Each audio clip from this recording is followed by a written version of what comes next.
Hey, trader friends. Hey, Rich. How are you? Very well indeed. Welcome, everybody. Well, welcome from Scotland. And And welcome. Angeline, where are you tuning in? You're in Australia, right? I was in Dorset, but now I am in London from my home. How are you? How is everyone? It's been sunny. It's been wonderful. Loving the pictures from Phil and the gang as well, who stayed very late to rig this up on Friday. So shout Yeah, out take us to them. through what exactly was happening in the studio then. Hopefully the people on Discord, the good people on Discord, have some of these sneak preview pictures as well.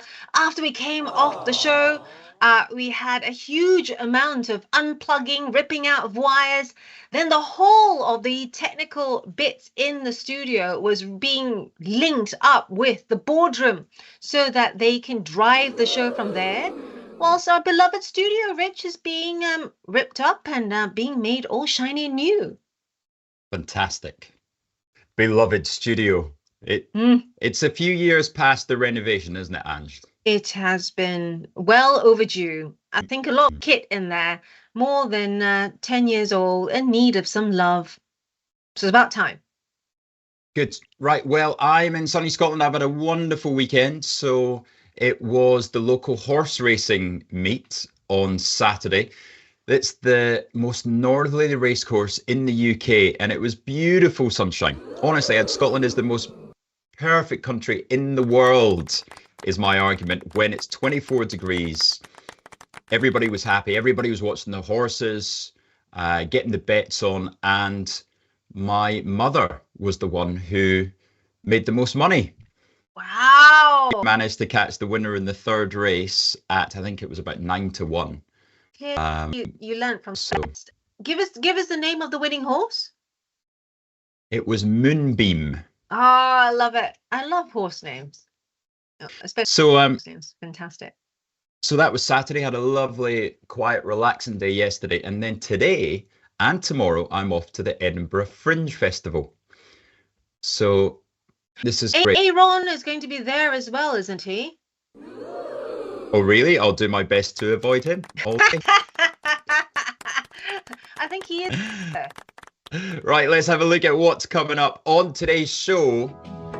Our international live show from abroad. Ange, take us through it. Right, we got overnight action with myself and Richie Rich, as well as opening bell, and we'll take you through fast markets, all the big movers of the morning here, and then tech. Tell us who you've got, Rich. We've got Piers. That's, of course, our tech focus. Piers Buckworth joining us to talk about that big Intel move. He said it was a 12 to 18 month trade, but certainly getting helped along by Trump there, talking about taking a stake with Nvidia's and AMD's money. Yeah, he'll also be very, very happy, I think, happy lad after that move on Friday with Palantir. And then we got all the only one. all sessions. You're back with me at 9. We'll take you through all the big movers ahead of the game at Wall Street. And then Axel Rudolph joins us for Trade of the Week and Technically Speaking. What's the trade of the week going to be, Ange? Ooh, I don't know. Maybe he might take us through Nvidia and Palantir after Friday. We'll see. Lots of questions from our trader friends about asking whether, it's buy the dip or whether we should wait a bit more. It will all depend on what Axel says. So stay tuned for that. So good morning to you all. Gavin Ackers is on, Julian, Andrew McKelvey, Wishborn Gold we're talking about with Andrew. Boise, good morning to you, sir. Donny and Idarock as well.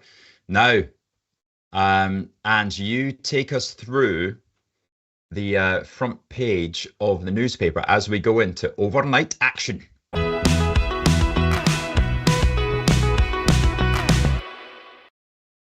Here we go, trader friends. So on the front page of the Financial Times, you've got Zelensky and also the allies to press Trump on security guarantees. Going to quickly share my screen here so you can see. That was it. Yeah, here we are.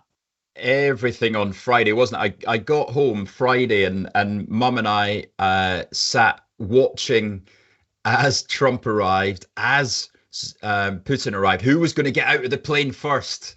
It was incredibly coordinated, but I did really enjoy when Trump decided to fly the stealth bomber with the two F-22s or four F-22s on either side, just as a nod to Putin that you don't want to mess with us. A nice show of force. Mm. What's also key, of course, is this whole talk that Trump very much still playing the card here, and behind the scenes, many reports saying he's going to press, of course, Zelensky, who is going to have Starmer and Merz and Macron there as well. So press Zelensky to come up with some sort of deal, whether he likes it or not, to land this truce with Russia. All this coming as well as when Zelensky and leaders failed. I was watching over the weekend, trying to, figure this out on the train back and forth to Dorset, whether or not there was any common ground found at the moment. That there doesn't seem to be any just yet. So it's still anyone's call on what happens later today. Zelensky, though, has mentioned more than once, he's mentioned it on X as well, those of you that follow him on X, that no deal is going to hold if it is not going to deliver protection on land, in the air and sea, and has to be developed with Europe and Ukraine, otherwise it will not hold. Do we worry a little bit that this turns into US against Europe and Ukraine? I mean, obviously, we know Trump has been guilty of bullying tactics before. Do we worry that Europe gets a 25% tariff slapped on it if it doesn't agree to the behind-the-scenes deal that was clearly made on Friday? Look, we can't put anything past Trump 2.0, right, Rich? We've been here before. Anything's possible. It's also possible he could slap that on and then take it off that taco out of the deal again. What is clear is that we are seeing that there is risk-on sentiment coming back into the equities markets. Asia Pacific markets mostly rising ahead of those talks.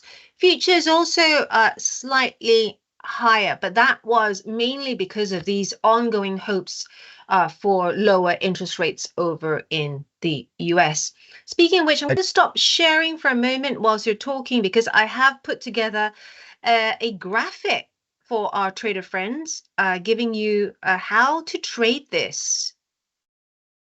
I did actually buy some weekend DAX on the IG platform on Saturday morning. Very good, gents. Hey, they still got those buttons with them, even though they're not in the studio. So yeah, it didn't quite make sense to me. We'd fallen into it on Friday, and then Germany was down again another 25 basis points in the weekend markets. And this was because, the media reporting there was no deal. I think there has been a deal. I think that there's been an agreement between Putin and Trump on what they want. Now it's just the problem that Starmer and all the Europeans get involved and try and push back on it. But I think it's quite clear that there's common ground being found between Trump and Putin. I mean, all the handshakes and the clapping and everything, it's just absolutely unbelievable for what the world regards as a war criminal. Yeah. So I'm sure something has been agreed in the background. I think you're right. I think something has been agreed in the background, but they have to do the whole fanfare to show the, talking remains, and everyone has been in the talks to come to a deal. So I think, like everything we've seen with Trump so far, Rich, a lot of drama, lots of opera, lots of fireworks and stuff, but I'm sure something, or rather several versions of a deal, have been discussed in the background. Now it's just trying to get everyone aligned so they show that they have been talking to reach this deal, right? Just putting up my graphic there, which I've made for our trader friends. So, some ways of looking at this, we get a deal. Vast majority of reports out there saying, do not short, Russian sort of assets, but stocks could get a bounce if we get a deal. Commodities also could get a bounce. Also, of course, the beaten down dollar could also have a bounce if we have a deal. But further uncertainty remains until the fat lady sings, as they say. which one's Which that? is I didn't see her at the table. Probably me, because I've probably eaten too much over the weekend. And trader friends, if you see me suddenly wave frantically at Rich and Phil, it means that the curry I had yesterday means that I need to suddenly head off. But I did have a huge curry. Moving on. So interesting, from Bank of America this morning, we're getting a note from Hartnett, and he's suggesting that people raise their allocations to gold and to crypto because yield curve control is coming. He thinks that policy disruption will drive the US dollar lower, and that will lead to higher allocations in gold, crypto, and emerging markets. And this isn't a short-term thing. He's talking about in the years ahead. Of course, that's ahead of Jackson Hole this week. That's the big thing. Once we get past all the theater going on in Washington today, we look towards Jackson Hole on Friday. So, and of course, this is when Powell is expected to announce the start of the rate cuts. But will he point towards a rate cutting cycle, or just say that it's time for that first cut to come?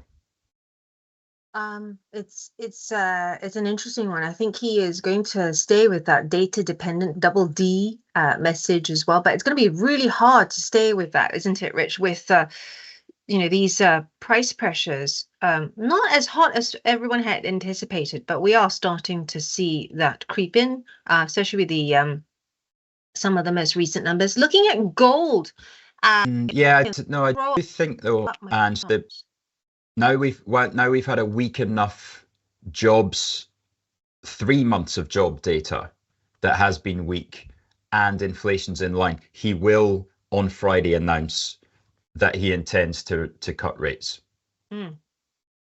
I've thrown gold up, trader friends, and also pressed my F11 for you, but when I'm sharing my screen, it doesn't seem to want to do that. But as you can see, well, while you're trying to do that, I'll take you more through. So Hartnett's saying the US is entering a secular dollar bear cycle. That's huge for Bank of America to be saying that the US is entering a secular dollar bear. You've got policy is aimed at driving a boom bubble in 2025-26, and that is to mask the debt deficit problem. So Hartnett really going for it here. Investors now shifting to inflation hedges, which we're about to show in a minute, such as gold, crypto, commodities, and emerging markets. And the Bank of America August Fund Manager Survey, only 9% of investors have crypto exposure, 4 to 8% have gold exposure. And yet gold remains in that narrow band there. It's still stuck in that channel, trader friends. This is the weekly chart. I'll show you as well on the daily chart, where you can see that it is struggling to get above that 3,440 level. It's tried several times, but failed to get back to high seen since mid-April. I have actually bought it this morning on the back of that Hartnett note. Interesting. Well, I bought a little bit, 3348. Yeah. Everyone, 3348 is the number to remember. I also did at the weekend, I think I told you as I was listening to the Art of Investing part 1, because I think I watched it out of sync. I watched the bonds one, and now I've gone back to watch the first one. I have had an epiphany. So, I came out of Ethereum on Friday. This is not in any way trading advice, trader friends. This is just my own humble opinion. I kind of think that was before that big move pre-PPI. And I do think that the Bitcoin Ethereum sort of buzz has stopped for now, but there is a lot of, I've been doing some research, there is a lot to point towards it going into other sectors. So it's cycling back into gold and other safe haven assets for now. So Well, Andrew McKelvey congratulating you for that. He says your Ethereum sale looks timely. ooh, well, it was thanks to him, because I was chatting with Andrew when he said, wait a minute, I think it's turning, because I was waiting for that point. The safety, the parking of Ong assets for now, also timed with, I didn't quite know what was going to come out from that Alaska summit. Bit concerned that I might be proved wrong and we might have a sudden deal. But it was altogether very fortuitous. I have been trickling in. The aim now is to trickle back into, the really safe bets like Berkshire. So I have quite a bit of money that will go into Berkshire early today. It's not been that safe recently, though, has it? I know it hasn't, but I think it will bounce back up. And then also looking at potentially more FTSE and more FTSE stocks, especially those that have been beaten down recently, like a bit more of Aviva as well. So yeah, I think it was Boise actually talking about starting to DCA into Berkshire Hathaway. That's quite an interesting one. It's tricky, isn't it? I mean, the stocks that moved on Friday were incredible because Buffett had started buying United Health. Congratulations to you all. I know Monkey Man was one of the first to talk about United Health. I hope you still got it, Monkey. I think Mo as well. Pelican talked about United Health. Pelican, and I think Boise's got some. So a very successful day on Friday. If you had Intel and you had United Health, then you would have been as happy as I was to see Palantir come off like it did. And oh boy, did it come off on Friday. Right, Palantir's up there, trader friends. You can see there. I was thinking about Piers as well, because he's only been calling on this for about, how many months now? 3 months? 4 months? I'll let you ask him that later. you can poke the bear if you like. Yeah, but yeah, that's right. Last week we went this to a conviction short of mine at 187, and I was long puts, I was short calls, I was short stock. So Friday that made my train journey especially fun because I had the 180 August calls which expired on Friday. So that was a really nice one. That gave me a bit of money to spend up at the festival today. Yeah, and also hopefully you had quite a few nice meals with Mama McDonald as well. Oh, she's a great cook, is Mama McDonald. She'll be listening. Right. Also call out to Gandhi Pavan if you're listening, because he's looking at potentially going back in by the dip for Palantir, because talking about the dip hasn't even started. Well, I think this person is dollar averaging in, because very much in the school of thought that there's no other like Palantir, and perhaps even dollar averaging at this point is worthwhile. Not my view, but the views, sharing the views. It's funny, and Andrew Lee came out and said he was starting to short it on Friday, and one of the biggest funds in the world reduced its holding of it by 20%, I think it was. So all the clever people starting to sell. Even though those that are holders of it just know that it's in fantasy land. So is Aviva the next shiny new thing, people? I know, and I think is it Andrew McKilvey or one of our Twitter friends in Aviva, and I know James as well in the gallery was asking, what else she'd be looking at. I hope he did get into Aviva about a month ago because that would be good on him. Let's have a look across at the Times as well. Because the Times having a story about Rachel Reeves starting, to talk about bats and newts. Did you see the story, Rich? No, I haven't seen it. To try and, help developers. But the problem is she's now saying that bats and newts, should be protected. But I guess they. Oh, this was the palaver. Yes. Before when they spent an extra 20 million or something to save bats. Yeah. So there's a lot of talk now that they'll be able to build as well, even though there are these issues with bats and newts. There's also a story about this Edinburgh Festival is also on the front pages. And in terms of this week, it is quite a quiet week in terms of data later today. But, the big thing, of course, will not just be European leaders heading to Washington, but we've got Jackson Hole as well on Friday. At the same time, we've got our eyes on, rising volatility across equities as well, especially those sensitive to interest rates. Rich, you're hearing from anywhere, or indeed, are you looking to increase exposure to stocks that are sensitive to potentially any moves in interest rates? Well, as I say, I've bought some gold this morning. I bought some DAX over the weekend, but I think the plays come more like Wednesday, Thursday, if you're looking at Jackson Hole specifically. So I think there's so much going on earlier in the week with this defense talks. I mean, anything could come out of there. So I think it's a little bit too early to start putting on Jackson Hole trades yet.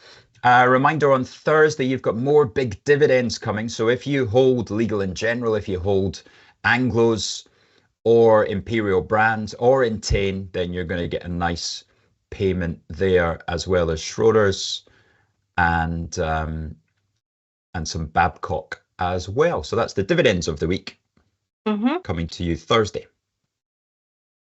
Right, we are about to get to Guess the Chart. Producer Phil, is it going to be a UK one or a US one, or is it commodities? What is it?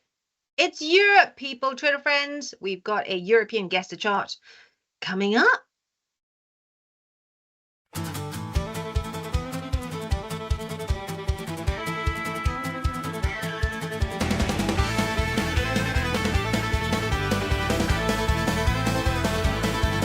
Well, the footsie's dancing in the morning light. Shots on the screen and the game's in sight. Axel's got a trade, says it's looking hot, but Rich is clicking faster than a scatter shot. Haynes lanes in, says hold on, boy.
chart beneath the London skies.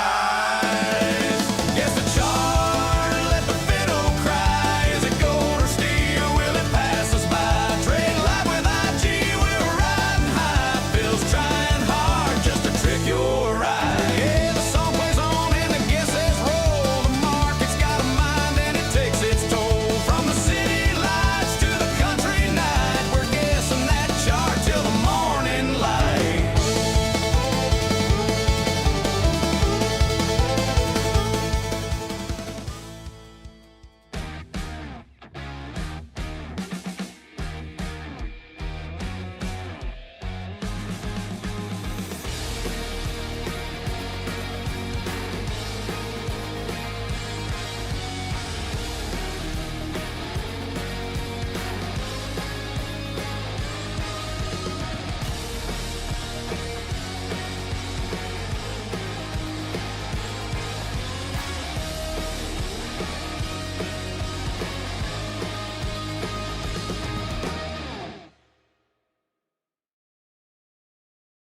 Hello, I'm Axel Rudolph, Senior Technical Analyst at IG and Fellow of the Society of Technical Analysts with over 30 years experience in trading the financial markets. I've been following cryptocurrencies from the very beginning, and with IG's new crypto offering, I can finally share my technical analysis expertise on crypto with you. So join me every Wednesday morning for my new show, Charting Crypto, where I'll be answering your technical analysis questions on all things crypto, live on Trade Live with IG.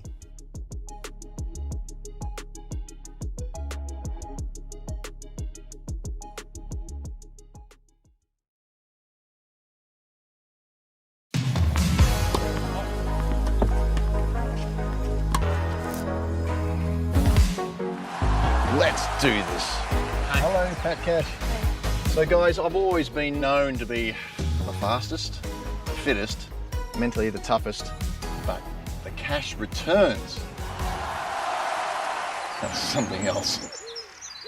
Watch and learn.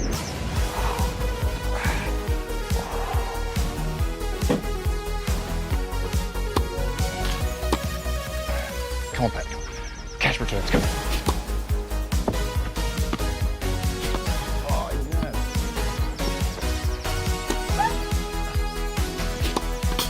Hey guys, where are you going?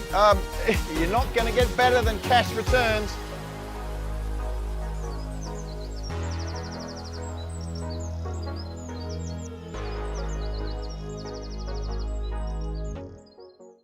If you're looking for flexible ways to trade financial markets, whether you're experienced or new to trading, you've come to the right place.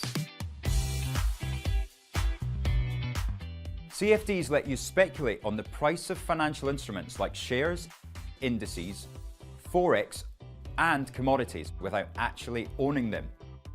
You can benefit from both rising and falling prices across 17,000 markets, letting you find the perfect opportunity.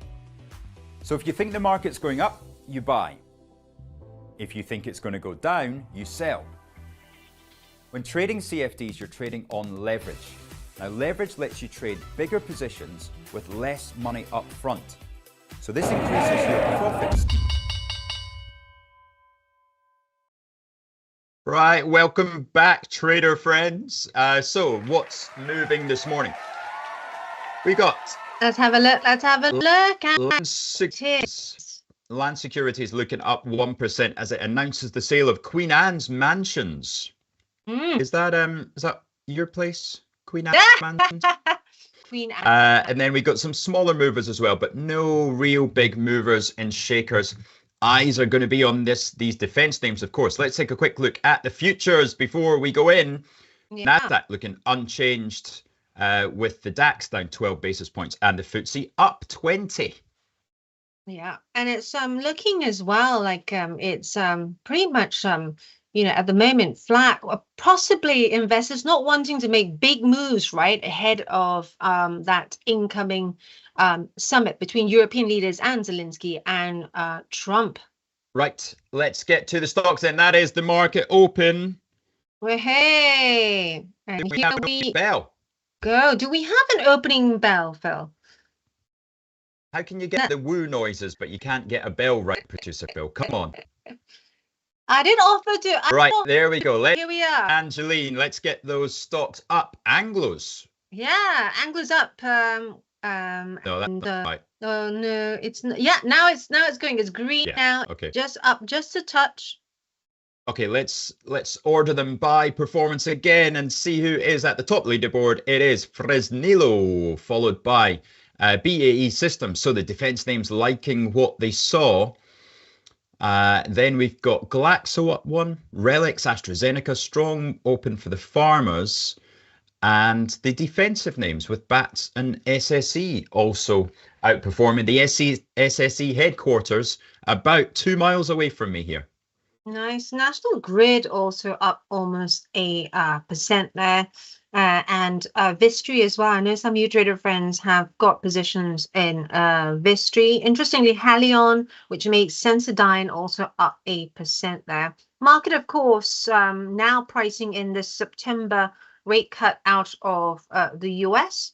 However, everything looks a bit sort of risk on hold at the moment as we wait on some more developments out of Washington later today. Let's move over On to the other negative side, Yeah, we've here got we are. WH Smith down 1.7%. Oh, I got some nice cheap crisps and Iron Brew at the weekend, Ange. Yeah. None of this £1.90 for a bag of crisps. 55 pence in Scotland Wow. for a bag of discos. And 79 pence for a can of Iron Brew. Yeah, can't get better than that.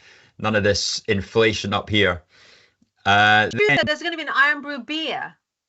It is apparently so. I haven't had one yet. I'll have to test that today in Edinburgh.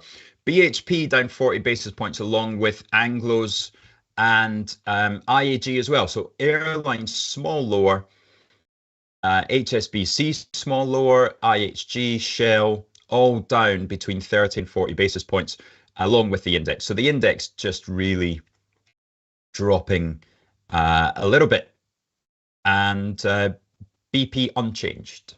Let's just move on to Germany now to take a look at how it's shaking out there. Starting on the winners list, RWE up 1.5%. Looks like it's a good day for utilities there.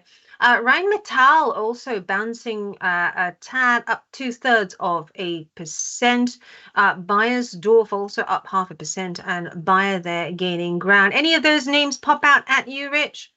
Well, but no, this is interesting. So the market clearly thinks that there's less chance of a deal because it's buying the defensive names. So you were right not to sell your ETF yet. I had to bite on a stick, that has to be said. I did bite on a stick. I know that Mr. Pinks and and there's another trader friend, I think his name is Alan.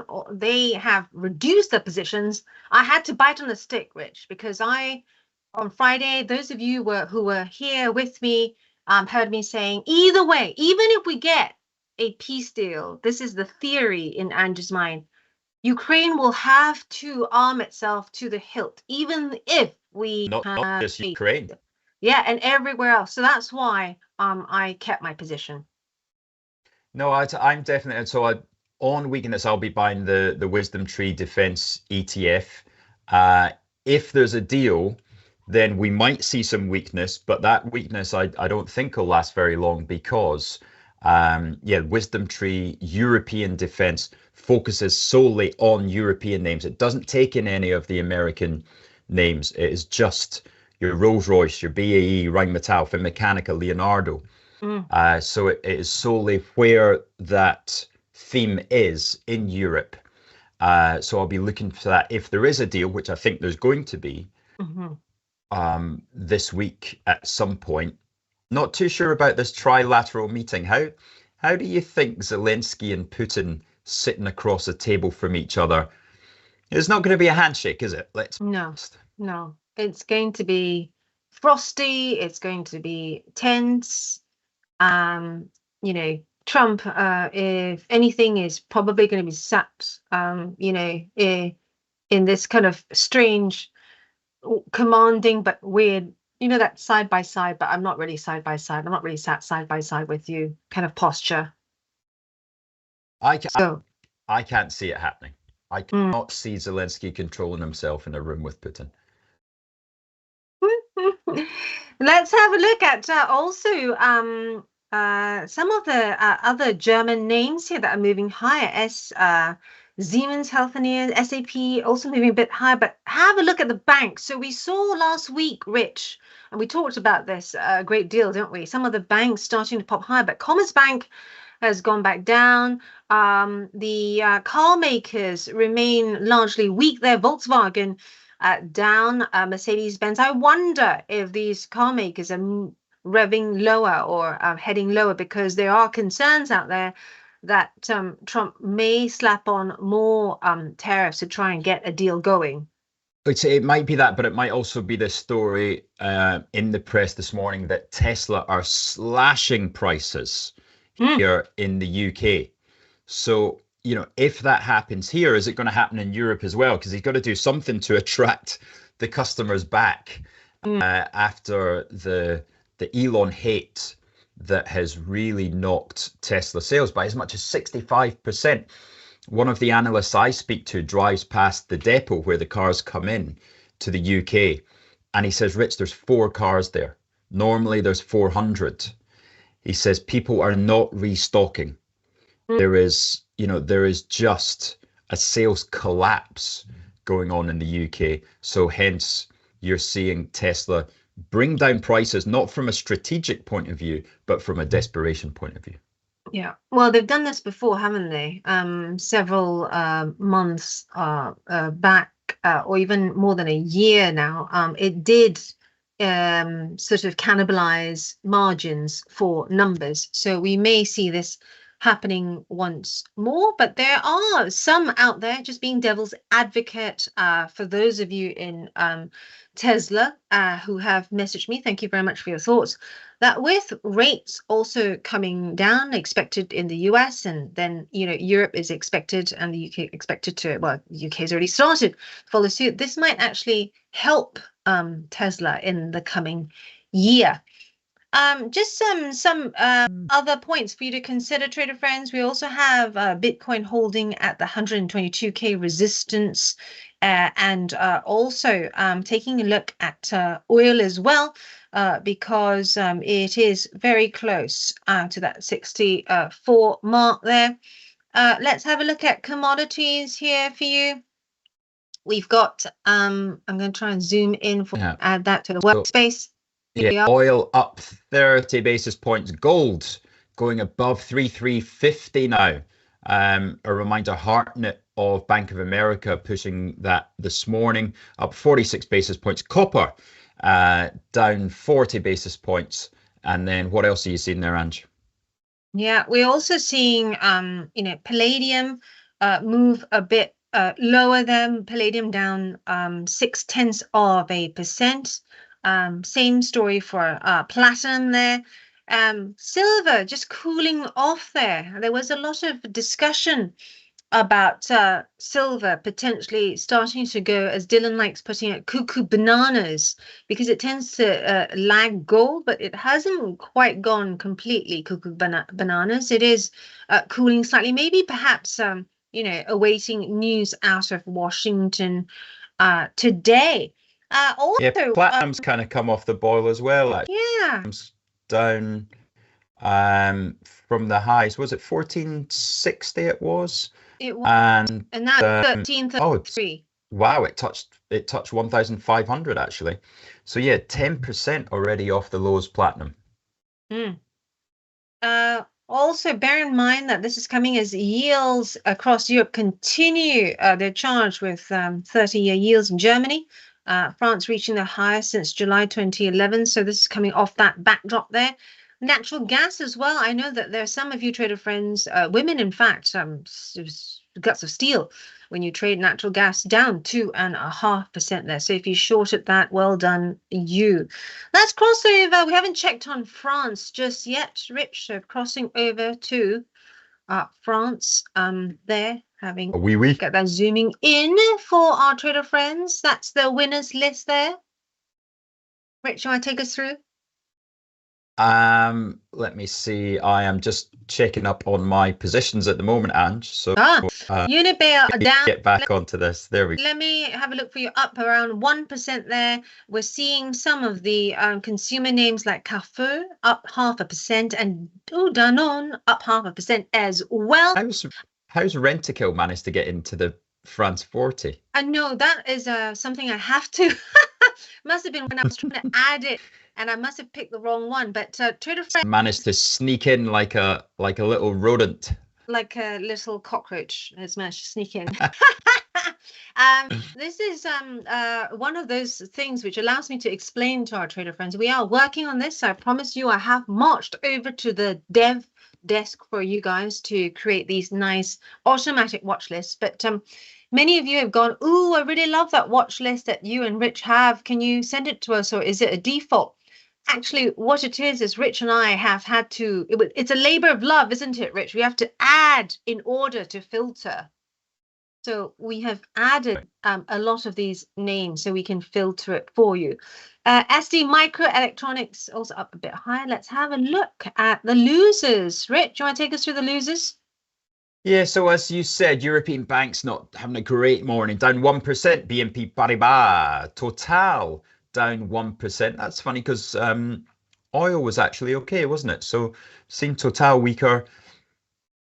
Then you've got Airbus, Renault now €32, sorry. And then Kering at 210. So that's slipping back as well. Yeah, so these names that had been higher are starting to slip back. I wonder, is it lose-lose for Europe this week? Because are they going to be shown who's in control here? They're all. You mentioned they're all turning up in Washington today. Are they going to get a welcome if it's not? If they don't have the same thing in mind as Trump, because he hasn't given ground on anything unless his bond market gets a slap. And he can't argue with the bond market. He can certainly argue with European leaders who he sees as inferior to his authority. Yeah, and it's also been widely reported, Rich, that Putin told Trump that he would agree only if Russia was handed Ukraine's eastern region. This is the Donbass, and it's going to be a really tough one because Ukraine's not going to want to let that go. I think what we'll get is some sort of deadlock and further horse trading, which is not going to be great for anyone because it just means more uncertainty ahead. Right, so we have the answer for guess the chart. Is that right, Phil? There we go. I didn't get this one. Adidas. God, that's frustrating. I didn't get. Of course it is. I was trying to think what had such a strong rise and almost the perfect move higher and then had come off. There aren't many European stocks that have acted like that, and of course the one that we talk about almost every day. Oh my goodness me! Yes, the pair trade advert, Rich. Who got it? Was it Funky Given? Well done, you. But it is interesting now the PE ratio between, so Adidas was much higher. Adidas was in the 30s. And Nike was, of course, mid-20s. But I would say now they're probably both aligned. They're probably both come down to, well, sorry, Adidas has come down, Nike's gone higher to about 28. The fact remains, though, that Adidas, I've just been into a Foot Locker recently and also a Sports Direct for my sins, as you know, Rich. It's still the other brands that seem to be the ones that are in favor at the moment. The Hokas, the Ons. I see less people grabbing an Adidas or even a Nike. So yeah, I've got a little thing with Hoka recently because I've done in my Achilles Oh no. And it's since I started running in my hawkers, then I've hurt my Achilles. And then my good friend that was staying with me last week, my bestie from uni, then he was a 1500 meter runner, and I think he ran 3:43 for 1500, which is huge. He's been using the on running, and he's also got Achilles problems. Oh. So, you know, my personal jury is out on these at the moment, due to that personal injury. You told me Ange hawkers have got a great bounce, and good for running. Was this before your Achilles started acting? Exactly. Yeah, that's just come in the last few weeks. Speaking of bounce and moves, just reading out some of the top upgrades, downgrades this morning. Pandora, Deutsche Bank raising the target price, cutting the target price to 11.50 from 13.25. And we also have Lululemon Athletica, TD Cowen, cutting the target price there to $298 from 321. Otherwise, quite a quiet day, quiet start to the week here. Good. Right. Shall we go to a little break before we go into some fast markets then, Angeline? Yeah, let's do it. And don't forget to slam the like and subscribe button, because not only does Phil's unborn 7 children count on it, but also us, because Rich and I have got a huge surprise for you, hopefully in the end of 2 weeks, when we've got the newly refurbished, revamped Trade Live with IG Studio for you. And any likes and subscribes would go a great way towards that. And have you seen there's a couple in America, and the husband started videoing his wife and pretending to be an influencer. So they were going into Walmart one day, and he's like, "Hey everybody, welcome to my page. Say hi to my wife. We're just going into Walmart." And of course, she's just embarrassed by it all because it was just a joke. But he kept on doing it, and he did it she was getting her nails done in the nail salon, and he did it in a restaurant. But her reactions are so funny that they've actually become stars in the US. Whoa. They've been on TV. So that's what he says. He says, smash the like button. Smash a like. I go with a whack up the chart. Dylan's asking me, why do you say whack up the chart? And I just said, because it wakes the gallery up, and it gets them to put my chart up faster. So yeah, we got to go to the break. Slam on the break, producer Phil. Welcome to the exciting world of options trading. If you're looking to add a new dimension to your trading strategy, you're in the right place.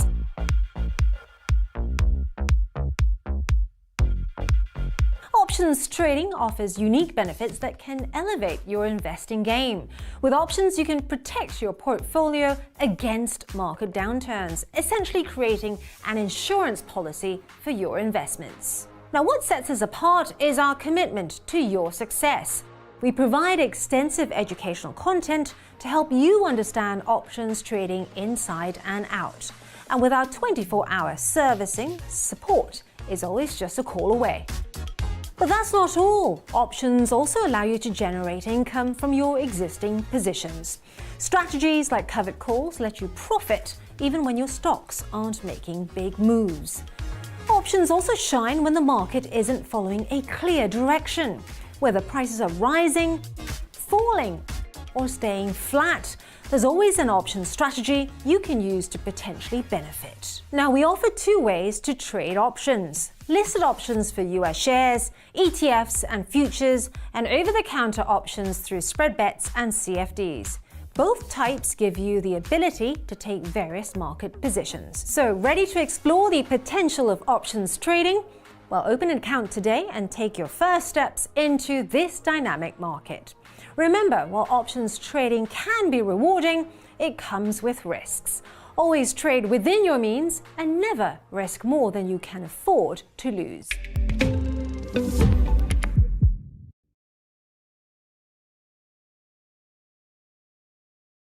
Do you like the sound of tax-free trading? Well, that's exactly what spread betting enables you to do.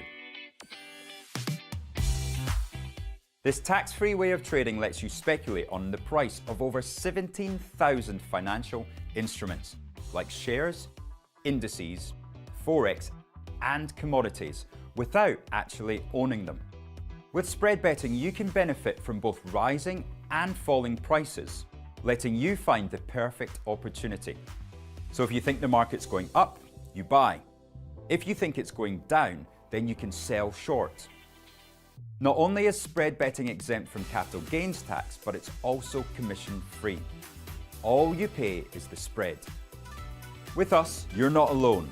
You're part of a wide community of traders that you can learn from. We've got the experts, the tools, and extensive educational resources to help you on your journey. If you're not quite ready to trade with real money, you can always give it a go on a demo account.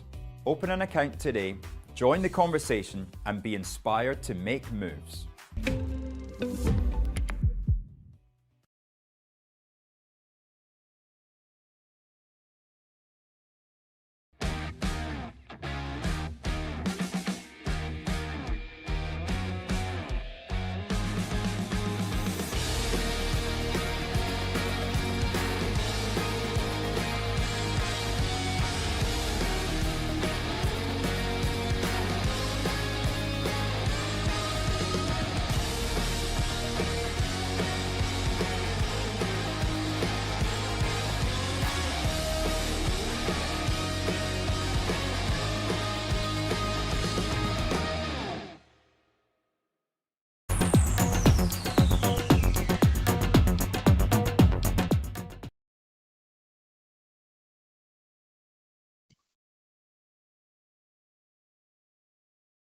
Yeah, morning, mate. Good. Monday morning. No. Quite the opposite, mate. Monday morning. In other words, ready to go, pal.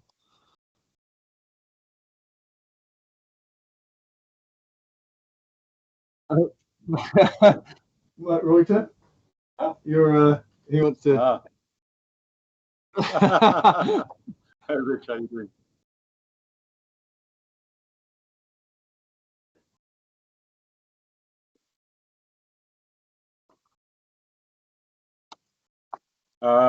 Yeah, up to 6, 7, 8. Yeah, right there. Long time ago.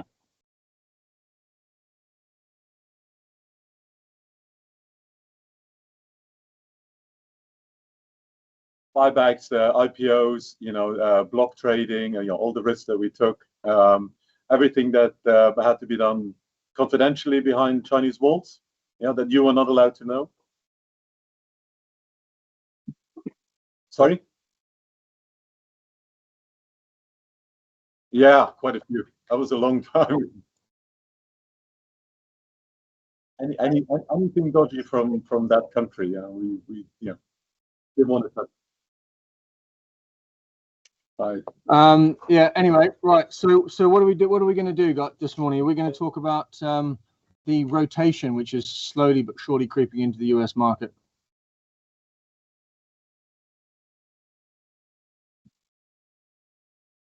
Well, it does, but it's got. I mean, the US market is this perfect rotational machine until it's not, but most of the time it is. And by that I mean we've been going through essentially 6 months of leadership in the AI names that we all know too well. And you and I have spent a lot of time on the show recently talking about the likes of Palantir and how much that's turned into a bubble. And there's no other way to slice that. That is now in a bubble from across, the very definition of a bubble based on the valuation. But the risk is if this continues, along with the likes of Microsoft and Nvidia, which are also going up in a straight line, is that those names are getting too ridiculous. So there has been a little bit of under the hood rotation going on. In other words, a renewed mild bid for Europe, but leave that to one side. It's more about the rotation. On Friday, the price action was so clear to me. If you look at emerging market ETF, Intel, Estee Lauder, Nike, IBM, Eli Lilly, healthcare, value, parts of the market that haven't been bid up were all very well bid. and Nvidia and Microsoft and AMD were all for sale. So my hope is that continues, because that would be healthy and that would be rational. But it's not often that we get healthy and rational.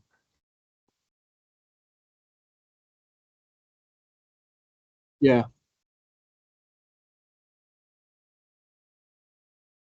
Mm.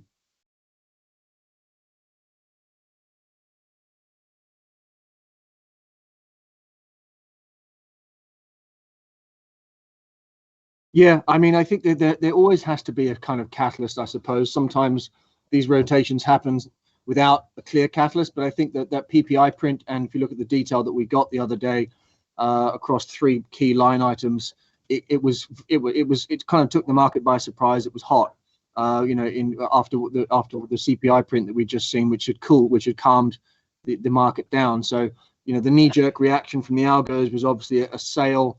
And then from then, and it was kind of a bit of a fight for the rest of the day, and then that kind of spilled over into Friday, and I think it's going to continue. I mean, listen, I've been kind of very keen for the market to do something more rational, more healthy, more rotational for quite some time.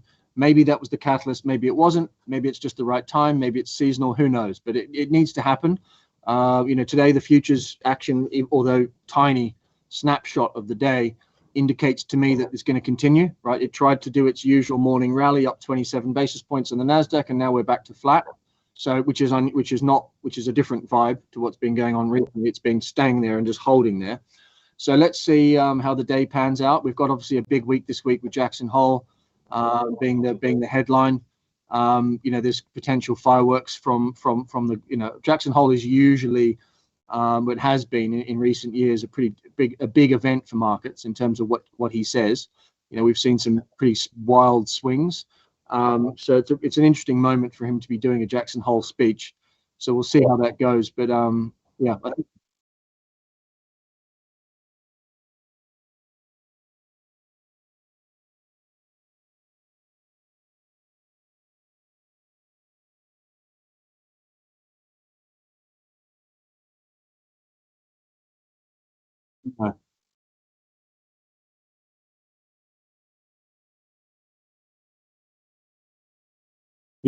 Yeah, I think it's a great question, mate. And the Russell Index is tempting, but the thing about the Russell Index is that it is so sensitive to the macro being perfect, right? We need the interest rate cuts to be there.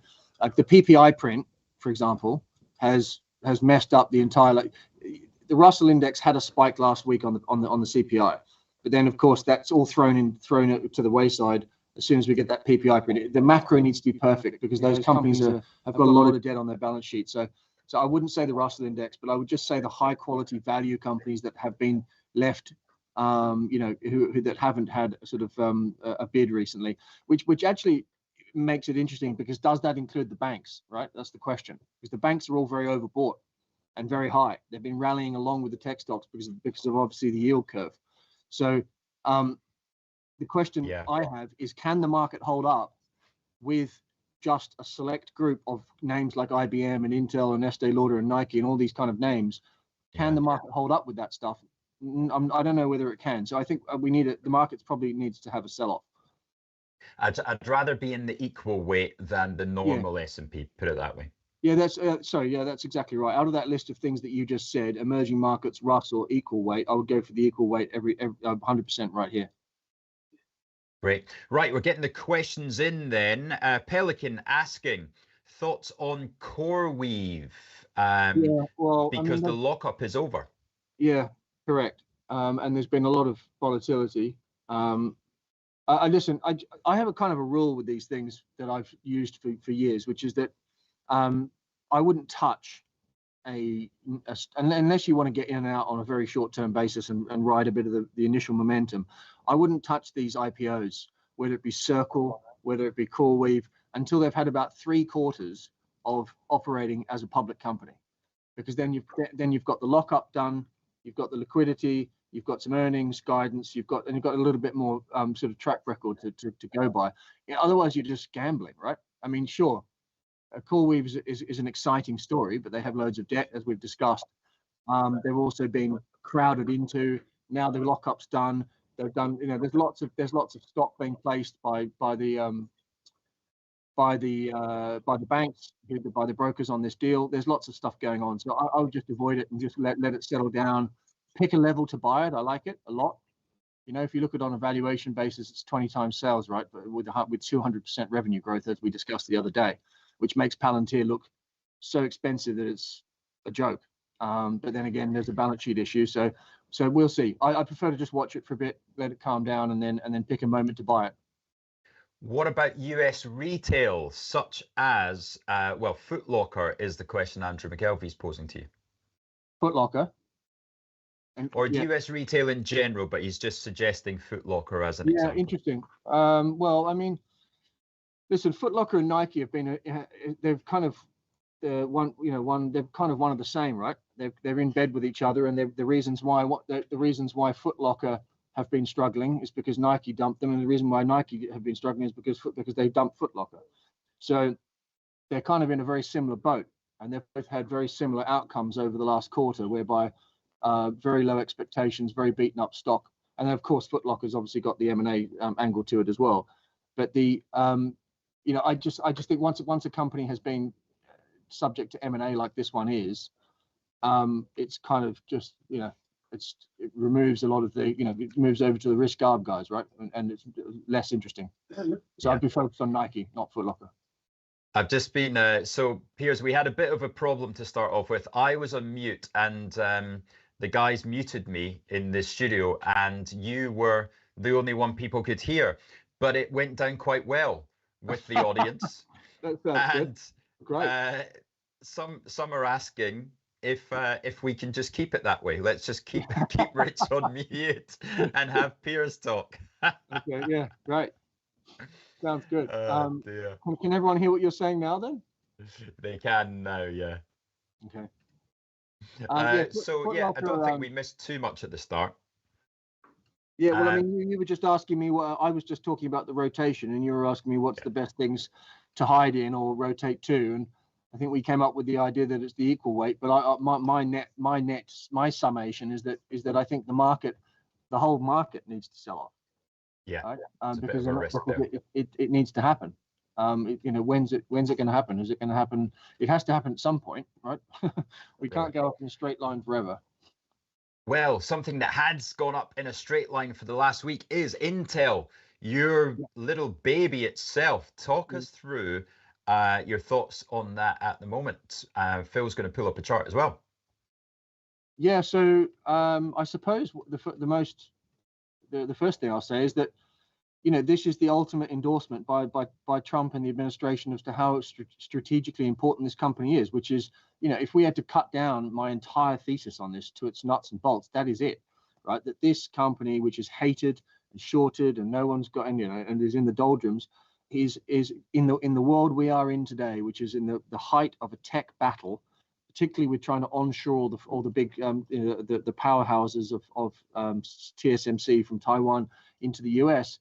The Trump administration, Donald Trump himself, would absolutely love nothing more than to be able to resurrect his one and only foundry hope in the United States. So for him when he made that comment about Lip Bu the other day, which by the way was just so ridiculous because he doesn't even know who the guy is, he doesn't know his track record, he doesn't really know his history, and Lip Bu cleverly went straight to the White House, sat down with him, had a rational conversation, talked him through his history, and he ultimately at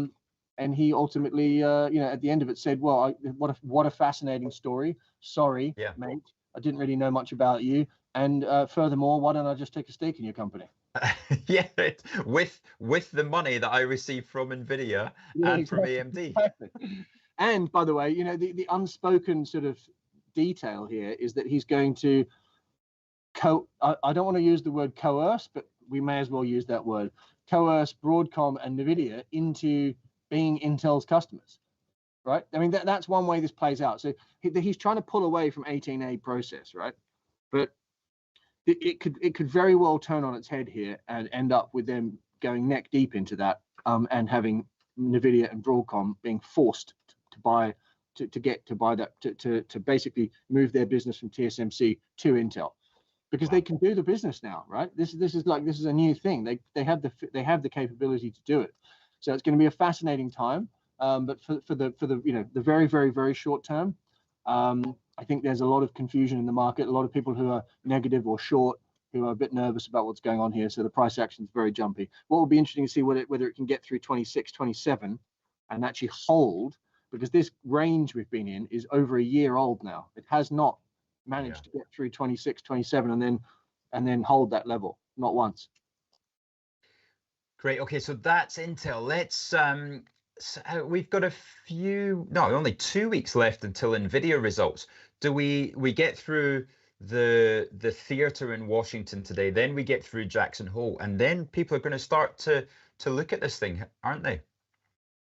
Yeah, exactly right. I mean, we have to. I don't think we can discount. We need to be very clear. This is a big week for Jackson Hole, right? The market's incredibly sensitive to what's going on with interest rates and inflation at the best of times, particularly now. So, and it's a very fragile moment. I can't really see any other outcome, quite frankly, than the market sells off, because Jay Powell is very dogged in his message that he's trying to send to the market, right? And that PPI print wouldn't have helped matters at all. So I think that I think that although he's going to make it clear they are going to cut rates this year, I think this 3 rate cut thing that the market's got priced in is probably at risk if they listen to the detail of what he says in Jackson Hole. Yeah, I think it was all going so well, wasn't it? The CPI was perfect for him, and then suddenly that PPI really threw the cat amongst the pigeons. Was there any excuse given why the PPI was so high, Piers? Not really. I mean, it just was a real number. It was just a number. I mean, I suppose that, yeah. I mean, these are all high frequency numbers, but I mean, it was a bit of a shock, to be honest. I mean, the thing is with these numbers, these high frequency numbers, is they need to come. You need to have 2 or 3 of them under your belt. So yeah. Anyway, we'll see. But it certainly stirred things up a bit.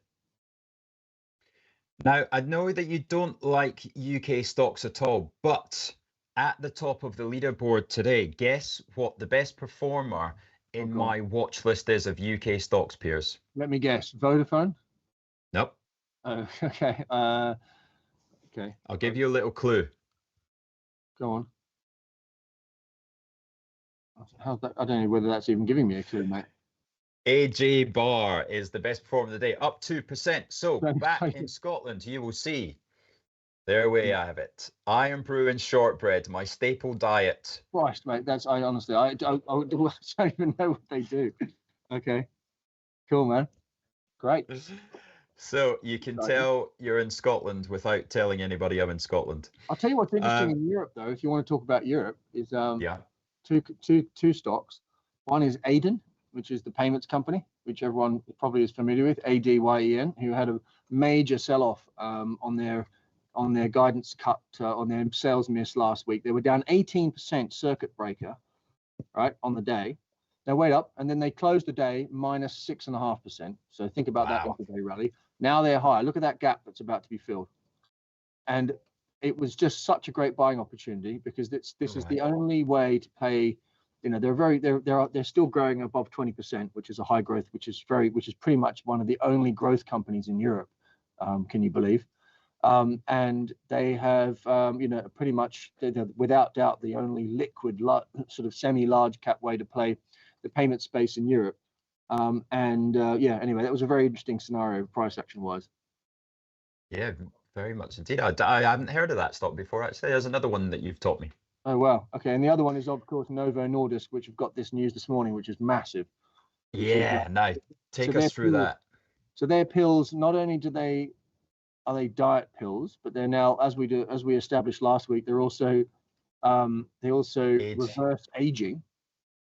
And on top of that, they've now been approved by the FDA, the Wegovy, for use in liver disease.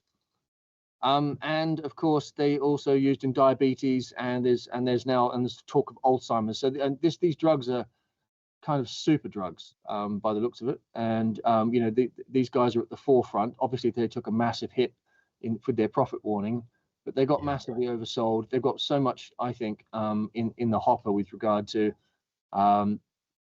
their drug, their product, their pipe, their intellectual property, but also their balance sheet to buy other companies. So I still, I just think the focus needs to be on in Europe. It's one of the only, I think it's one of the most exciting buying opportunities that I've seen in ages in Europe. Nice, right. Well, is currently trading at 336 Danish krona. So we'll see, of course, the US. I'm sure that'll be some more action there, seeing as it's FDA approval that it's got. So that's Novos. What else we got to look forward to this week? Piers, Marvell's been ticking along quite nicely.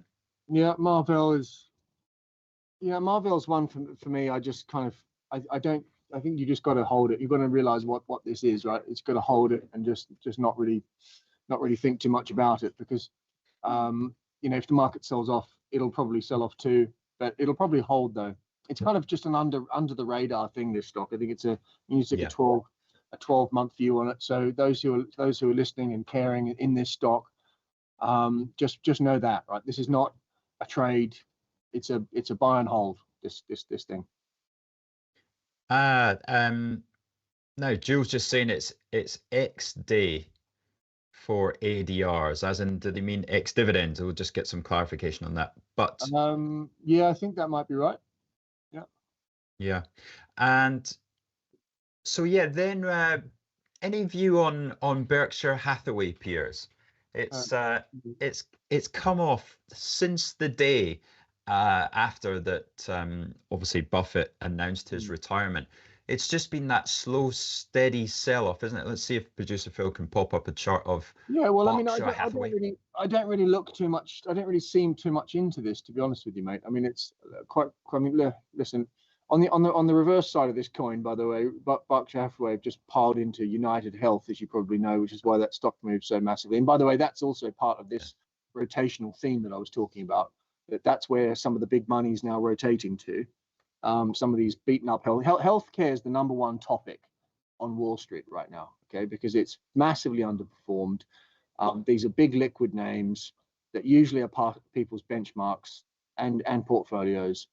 People are massively underweight, and the question is now, with so many of these overweights, so overbought, where are these long only and big mutual fund hedge funds?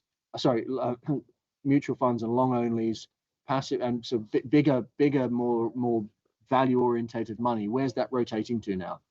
And that's the debate on Wall Street, and obviously Berkshire Hathaway buying United Health has shone a light onto that one. I know you've got some viewers who were asking about United Health the other day. As I said then, I'll say again now, I don't have a particularly strong view on it, but it's a high quality company, as we all know. And there's moments when these things get sold off on. There's nothing structurally wrong with that company, so it's probably why they're getting into it. But yeah, Berkshire Hathaway, it's just been. I don't really see too much about it. I mean, it's below the 200-day. It's ground. It's sort of been slightly grinding its way lower, but it's not.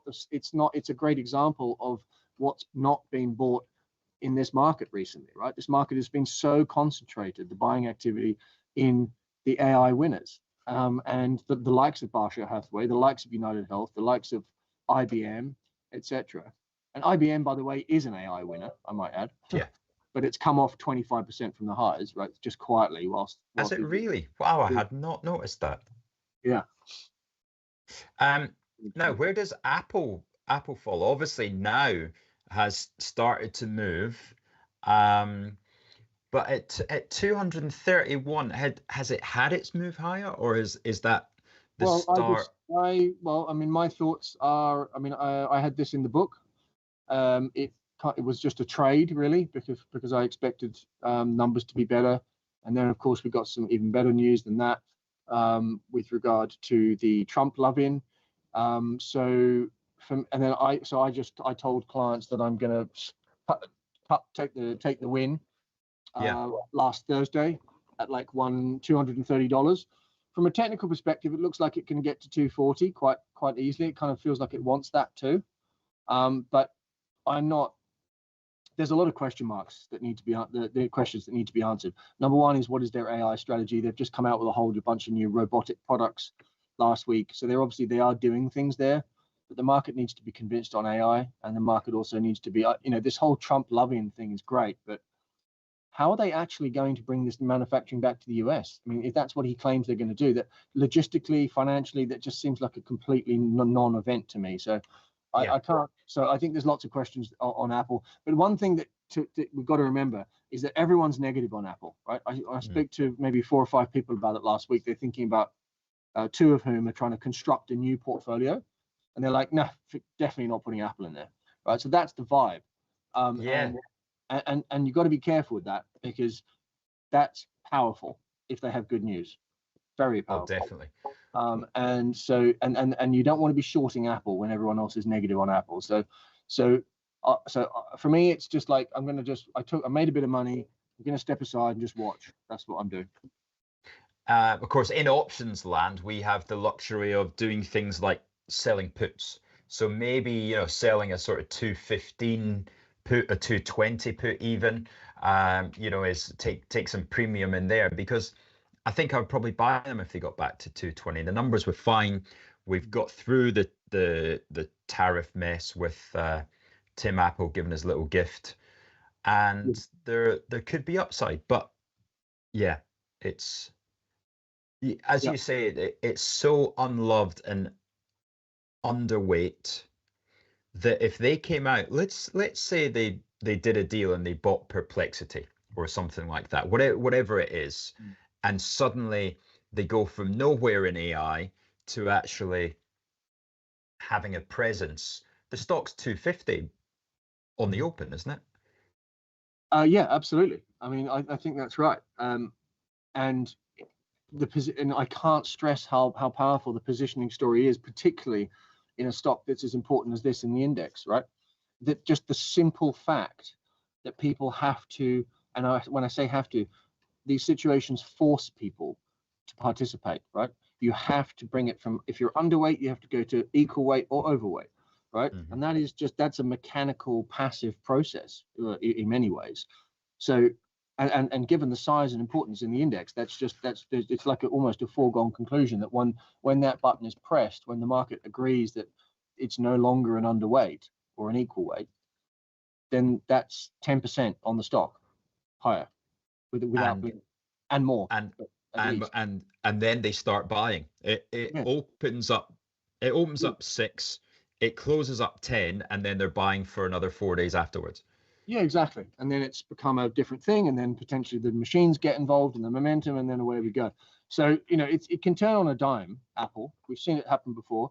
See it happen with all these Mag 7 stocks, right? The ones that are more volatile, Tesla and Apple, the ones that have slightly been less unloved. Look what happened to it. Look at Google. 8 weeks ago, we were all talking about how Google was, how Google, and remember I came on the show and we talked about this, but this is now the number one stock. Yeah. Completely, and 205.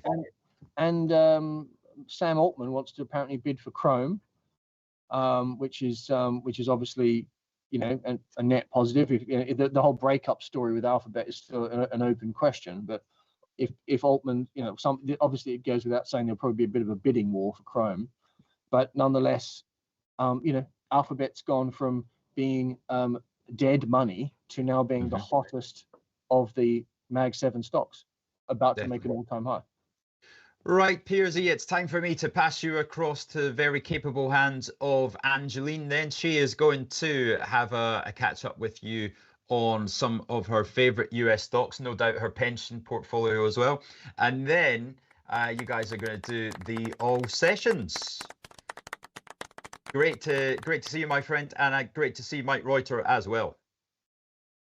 He's very happy to see you, no doubt. Right, we'll go to a quick break, and then Angeline will be back with Piers, everybody. In the last video, we talked about earnings per share, or EPS, using pizza slices to explain how much of a company's earnings you, as a shareholder, would get for each slice or share that you own. But today, we're taking it one step further, and we're using EPS to calculate the PE ratio. And this will help you understand what a share price actually represents.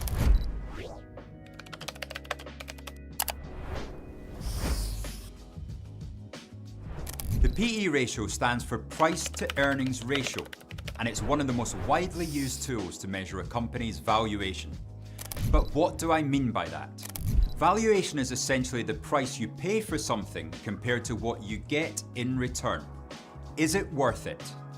Whether you're buying a car or a house or shares in a company, valuation helps you decide if the price you are paying is fair. Now, in the stock market, what you're getting is a share of the company's profits. The PE ratio tells us how much investors are willing to pay today for those earnings. But why is this so important? Because it helps us compare companies and decide whether an investment looks cheap or expensive relative to others. Now, let's take a British construction company, for example. Imagine this one block is the company's EPS, and that is £1 per share. When you're buying a share, you're buying into the future profits of that company. But to avoid overpaying, you need to know how expensive the price is. Now, too many people jump in to buy a stock just because they love the company, without paying attention to the price they're actually paying. And it might sound crazy, but a share price alone doesn't tell you how expensive a stock is. The valuation does. Now, this is the important part to get. If the EPS is £1, then how many blocks of earnings am I willing to pay for a share? What's the right price? Is it 12 times or £13?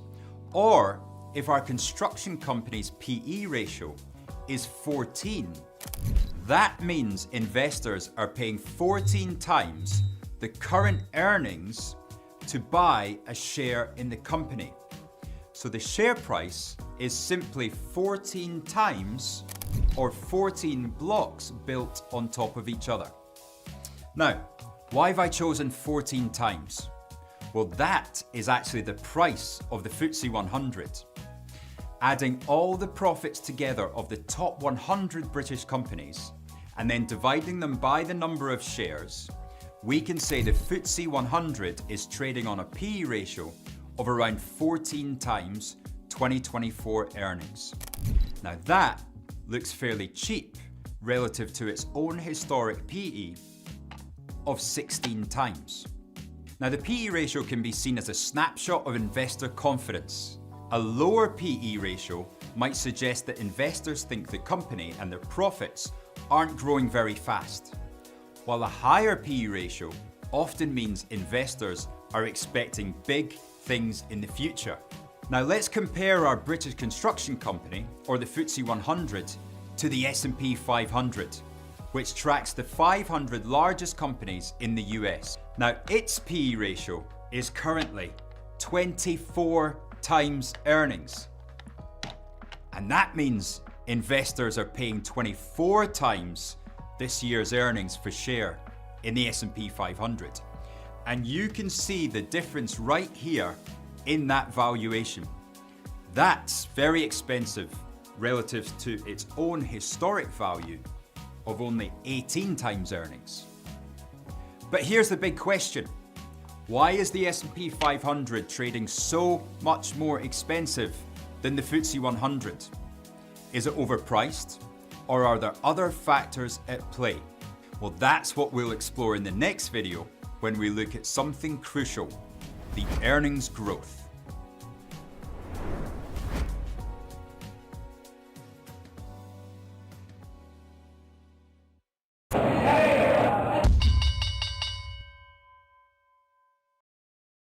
Hey, trader friends, welcome back. And it's myself and Piers. Piersy, how are you? Good to see you. We all thought about you on Friday when that big move down happened. Yeah, well, I'm not sure if I'd call it a big move, but it was certainly a start. It was a move. I mean, yeah, the most important of the price action, of course, because the last 3 days in a row, guess what, has not had a single bid. Palantir. So that makes me happy because for obvious reasons. So we'll see how today pans out. But yeah, it's going to be there is pretty significant evidence in the last 3 days of price action, which obviously was accentuated on Friday, post the PPI that we got on Thursday. that there is some selling going on in the very exuberant parts of this market. And some of that money is rotating at this stage to some of the more value orientated parts of the market. Whether that healthcare is obviously one of the most unloved parts of the market, which is obviously an important part of the index. And there are lots of people who are now rotating into that part of the market. United Health being the leading name, of course, with Berkshire Hathaway buying a stake. But it's an interesting moment. If you're trading markets at the moment, you've had a great time making money out of this momentum in tech. As I've made clear for weeks now, I've definitely not chasing it. Nvidia is a sell, Palantir is a sell, AMD is a sell. I'm not buying any of these things up here. It's a strange moment, isn't it, where we're seeing in the market where the longs have worked, but now we're seeing this very early signs of rotation there. Just throwing up the US Tech 100 for our trader friends to look at. This is daily chart there. But as you were saying, we haven't seen yet, some of this action move into the consumer discretionary and the healthcare names. But look at United Health. I mean, we had, I think, Monkey Man talking about United Health on Friday. We also had Pelican as well. Pelican, I know that you were very, very excited about United Health on Friday.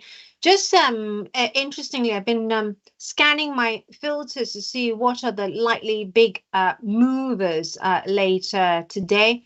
And it looks like some of the top gainers pre-market in terms of, this is according to volume, are likely to be United Health again, Meta, Microsoft, Nvidia, and Apple also looking like they'll make big moves. And we'll find out shortly in about 3 minutes' time. What do you think are going to be the big movers, Piers? Well, what do we got? 3 minutes to go. I think it's going to be more of the same. I mean, put it this way. I mean, Jackson Hole is coming up this week, so it's going to be very muted price action up until then. The market, I think, wants to do this rotation. I think it's inevitable. I've seen it happen a million times before, and it's what the market does. It's why the US market is such a perfect machine, because it has all these big liquid sectors that it can rotate around from and to. But even some of those sectors, like banks, for example, which are cyclical and value, are overbought themselves. So my view is the whole market needs to have a sell-off. But in terms of what's going to be moving this morning, I would imagine it's a very similar pre-market board to what we saw on Friday. So all the I would imagine all the big AI winners. Let's just boil that down to the big three: Microsoft, Nvidia, and Palantir are all probably going to be red. And as will probably lots of the other expensive pockets of tech. And then the likes of IBM, the likes of and then Eli Lilly and the big healthcare names that have been sold off will probably be green. Yeah, so Novo Nordisk ADRs, good point there. I think it was one of our trader friends that said that it's ex-div. Yes, the ADR is, but also take a look and keep an eye on Spotify and Salesforce as well. Next Era Energy, those of you who are in Next Era Energy and the energy space, and Chevron as well, looking like potentially they will get a gain there when the oil sessions start going. Some of the indications appears in terms of top losers pre-market. I'm seeing Gilead Sciences and Revity as well. Interesting stuff. Are we going to see perhaps this whole grind up continue now, or do you think we have further downside to come? In the market? Yes. Well, yeah. I mean, as I just said, my expectation is that this rotation, the market can attempt to rotate into the healthcare and to the slightly less loved parts of the market, but unfortunately, the weighting of these these stocks is not enough to hold the market up. So we need, so if Microsoft and Nvidia, just those two stocks alone, decide to go down, that's 15.5 of the index, and that's just two of them, right? So throw in the rest of them and the software space and the semiconductors, and you've got probably 50% of the index if you throw in banks as well. So I think the market needs to sell off. Here we go. We've got all sessions up in front of us. IBM, green. We're not. Yeah, here we are. Let's have a press of the change button there. So the winners list is up. Right, so let's have a look. So we've got Novavax, a new high, but let's have a look at some of the tech names we were talking about earlier. United Health, as we called earlier as well, likely to move higher, as we said. But let's have a look at some of the big tech ones that we talked about earlier. Let's, for some reason, likes a capital M. There we are. And that is down slightly there on the all sessions. This is the daily chart there. Having a look at Intel as well. I know you talked about Intel earlier on. It is down 0.5% there as we speak, all sessions. I'm going to go on to the losers list of the all sessions now that it's shaken out a bit. Take us through some of the losers there, PSE.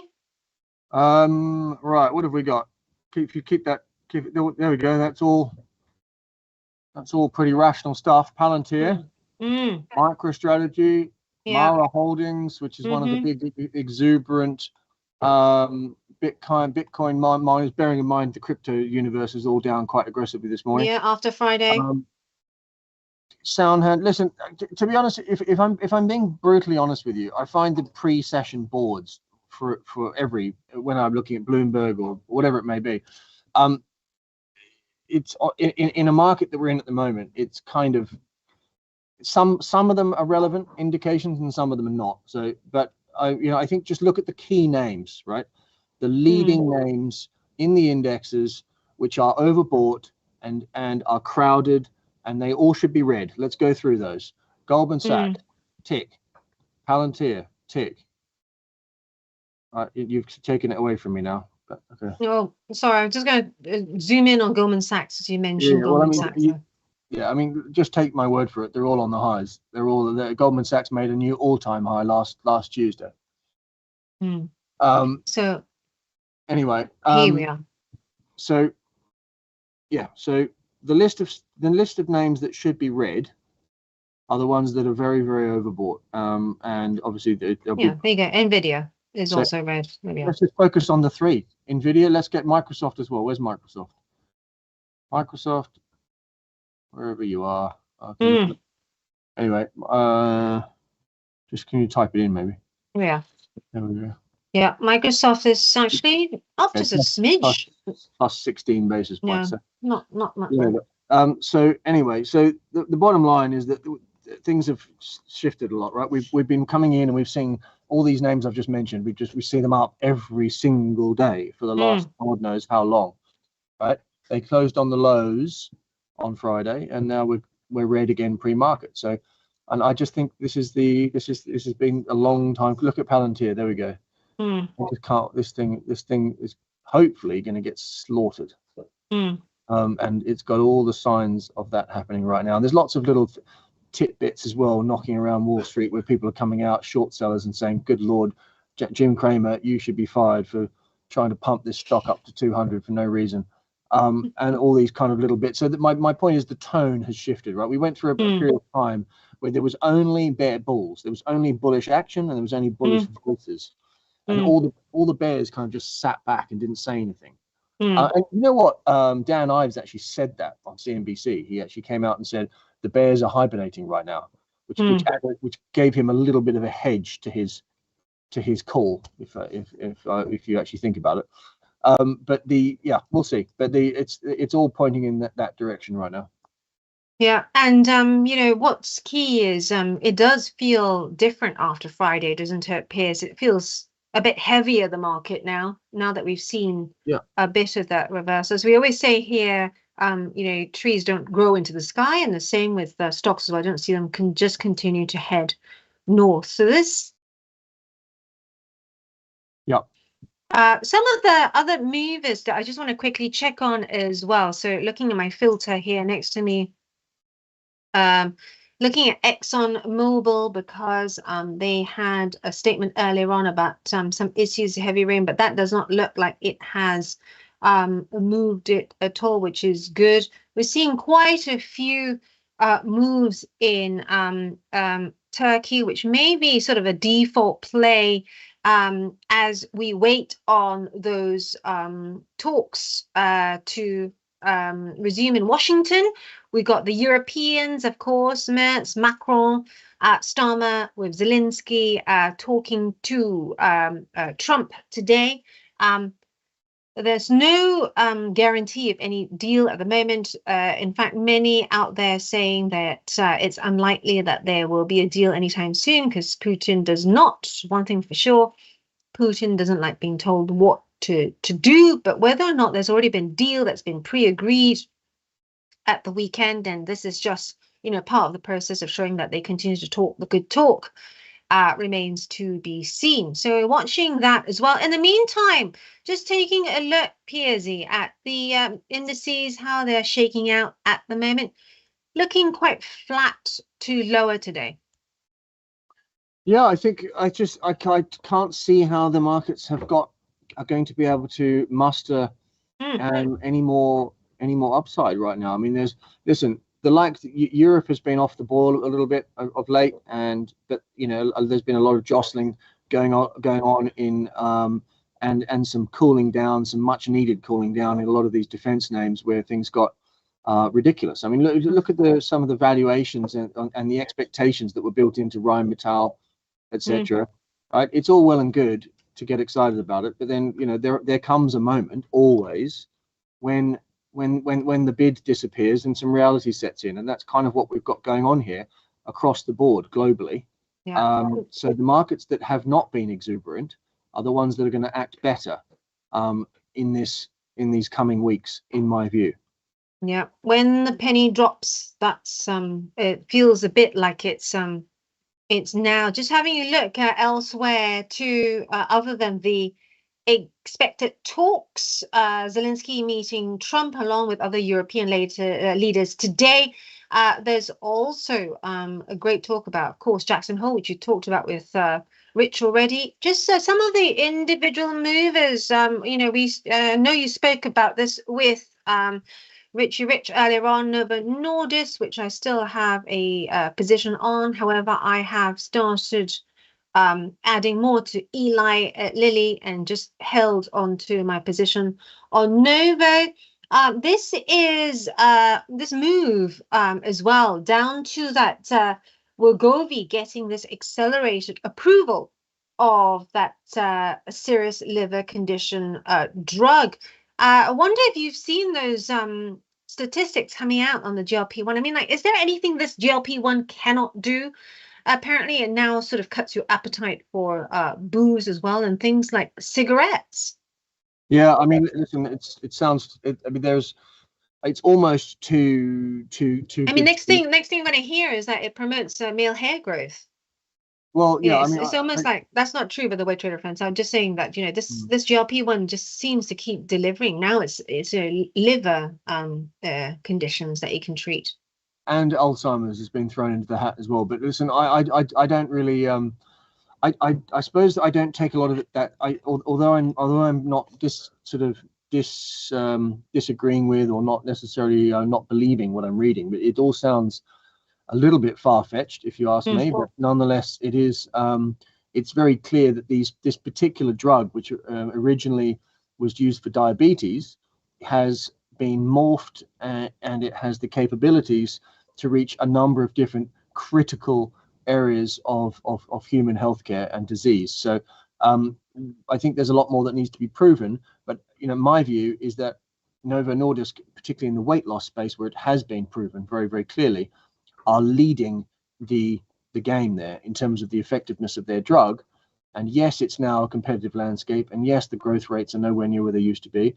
but they still have a significant runway of growth ahead of them, plus a fantastic balance sheet to be able to buy other companies and pivot a little bit too. So I think that Novo Nordisk, trading on 12 times earnings, and last week on an RSI of 18, as if they were going out of business, was a classic example of a very, very, very crowded stock being where everyone runs for the hills at the same time, and then it ends up way oversold. So I think it's probably one of the most excited. I don't often get excited about European stocks, but one, it's a growth stock, which I like. Two, it's a global phenomenon, which I like. And three, it's very liquid.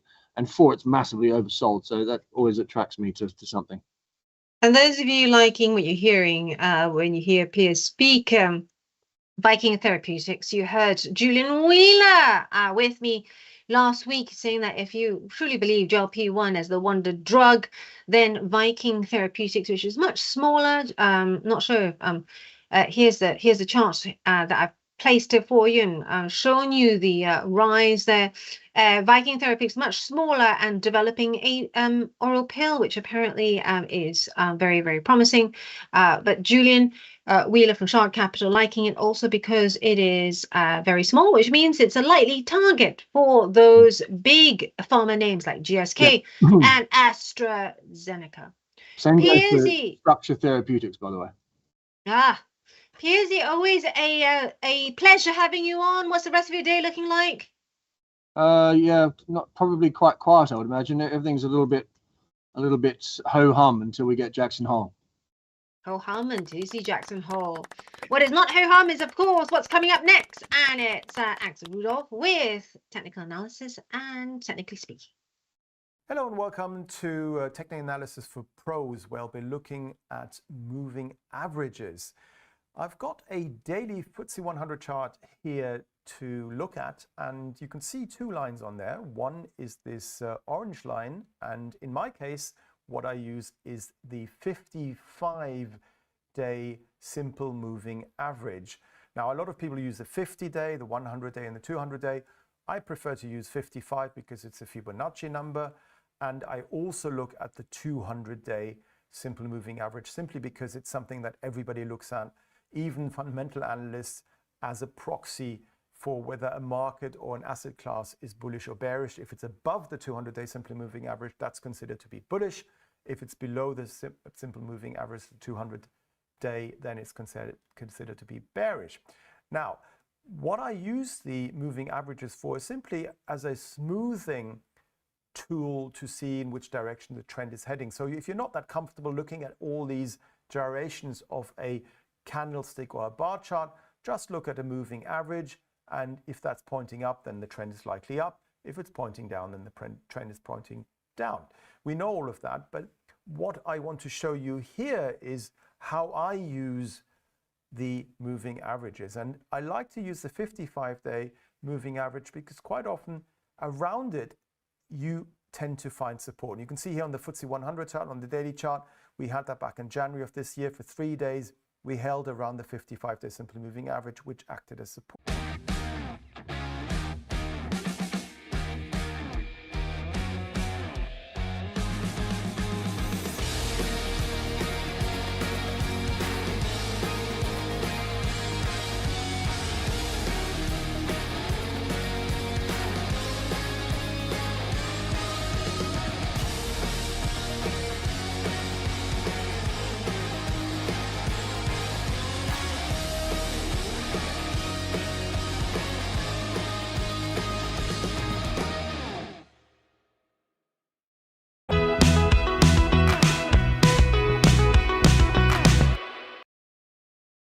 Hello and welcome back to Trade of the Week on Monday the 18th of August.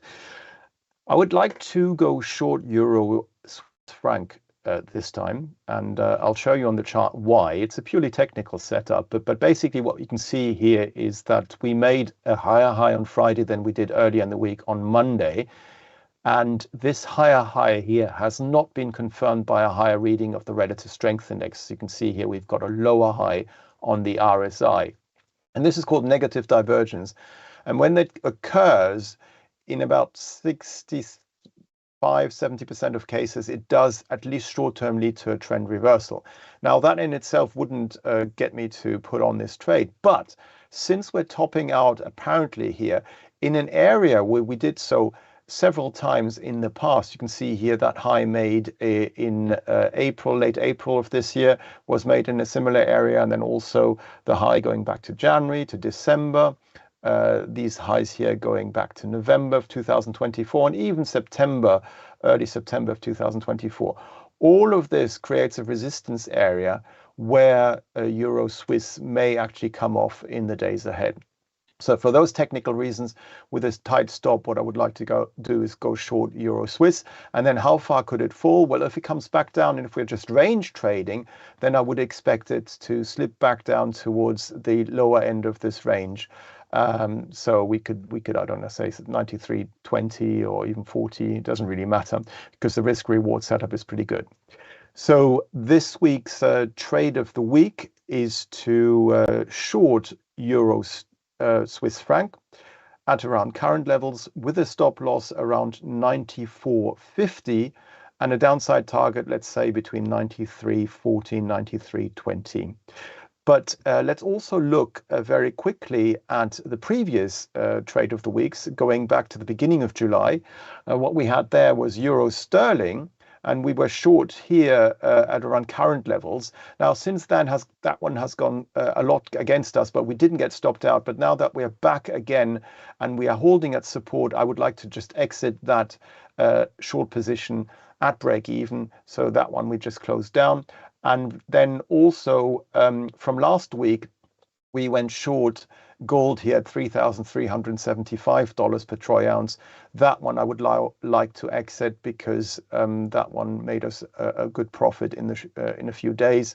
So that one you can also exit. And the week before, last week, Chris Beecham had a brilliant trade on going long down here on Monday, the 4th of August. That one hit our upside target at 6,450. So if you're not out of that one there, then perhaps it's time to exit it now. So these were all the trade setups for the last 2 weeks, just for those of you who asked about those.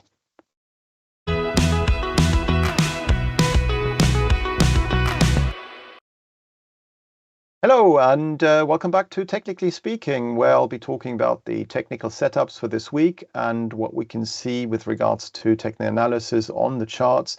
Please send in your questions. I've already had one on the VIX. What do I think about the VIX? And we may be creeping up again. I mean, if you look at the VIX, you can see here on the daily chart that we've been bobbing along these lows for the last few days and gradually are heading higher again. Now, that in itself doesn't mean much, but if you look at the chart and you can see here, if I put on a resistance line from those highs, we are currently getting close to that resistance line. That in itself doesn't mean much. But also, if you look at where we've been trading recently, just bouncing off this sort of 18 mark here in late July and again last week, it is possible that the VIX is changing direction. But what we need to see is a break above that previous high here from Thursday of last week, and also above this downtrend line I just drew onto the chart. And if that were to happen, then perhaps you can go along with a stop loss below the late July low here. And if indeed equity markets were to come off, as is the case actually with some cryptocurrencies, we can look at those also, but I'll look at those in more detail also with regards to charting crypto on Wednesday. But if you look at Bitcoin, for example, Bitcoin has come off its record high, is currently breaking through its April to August uptrend line. So perhaps something is going on there, and perhaps something similar might happen in equity indices over the coming days. Now, these are all projections of something that might not happen, because after all, the Shanghai index earlier this morning nearly hit a 10-year high. We had other Asian stock indices hitting all-time record highs.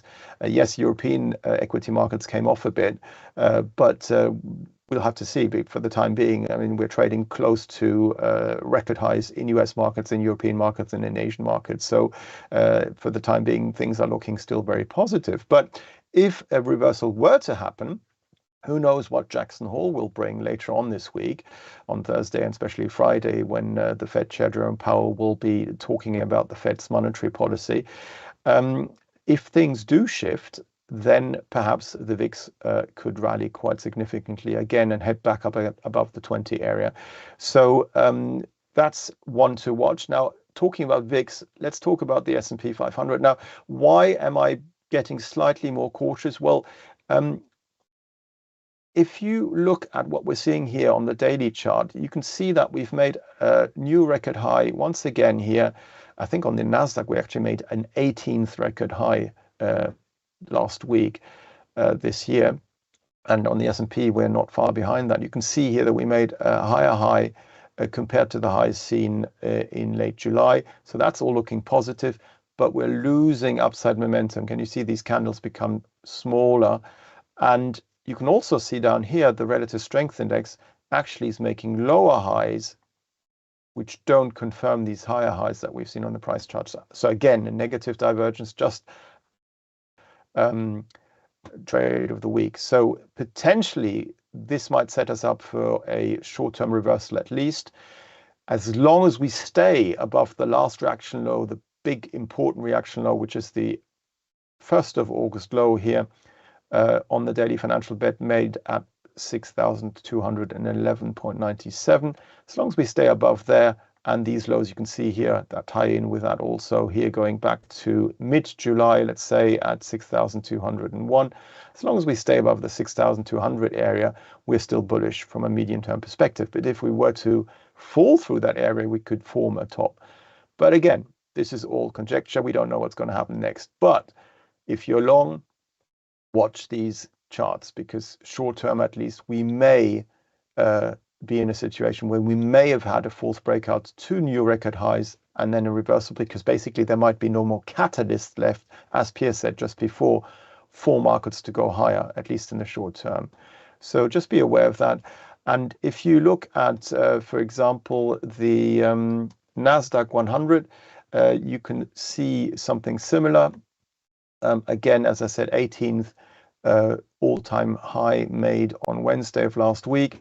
And now here, if we redraw our trend line, you can see that, yes, we're losing upside momentum, but the trend is still clearly bullish. So as long as, again, we stay above the August 1st low here, which was made at 22,670 or so, and these lows going back to mid-July, let's say down to 22,585, as long as we stay above there, we may, whether the uptrend, the medium-term uptrend remains intact. But can you also see that these highs here, if they were to be taken out, then we would probably slip back to all this area here where we made the highs back in December of last year to February of this year. That's a really good support area, which may be retested if we were to form a top here and come off. But we don't know yet, but we can still see also this negative divergence forming here. So just be careful. It doesn't in itself mean much, because what we could see is just sort of sideways consolidation, as we saw basically at the beginning to mid-July, and then we still headed higher and made new record highs. But it's also possible that we might, because of the negative divergence, turn around. But in that case, we would have to fall through this uptrend line, which comes in between the April and August lows. And at the moment, that can be seen around 23,530 or so. So watch these markets closely. Now, let's see whether I've got any questions here from anyone else. Chesnara, let's have a look at that. Chesnara PLC, here we go. A stock which has had quite a dip here, but since then has had a very constructive up move, as you can see here, just grinding higher, continuing to head higher even today.